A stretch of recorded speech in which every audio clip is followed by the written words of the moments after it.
إيمة ابتسمت وقالت هو ده الجندي اللي شفناه الصبح. لكن قبل ما يروحوا يسلموا عليه شافوا موقف غريب. واحد كان بيحاول يضايق مجموعة سياح، وفجأة الجندي تحرك بخطوات سريعة مسك الشخص ده بكل حزم من غير ما يعلي صوته، وسيطر على الموقف في ثواني. لورا همست القوة الحقيقية، مش محتاجة صراخ، محتاجة موقف. بعد ما الأمور هدت الجندي رجع مكانه، وكأن حاجة ما حصلتش. قيمة قربت منه وقالت انت مش بس بتحمي مصر، انت بتعلمنا معنى الشرف. ابتسم وقال احنا واجبنا الأمان، وانتوا واجبكم تحكوا الحقيقة عن بلدكم. رجعوا الفندق وهما حاسين بالأمان والفخر.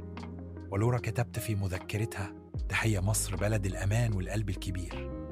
لو عجبكم الفيديو اعمل لايك واشتراك علشان تشوف الجزء الثالث والأخير.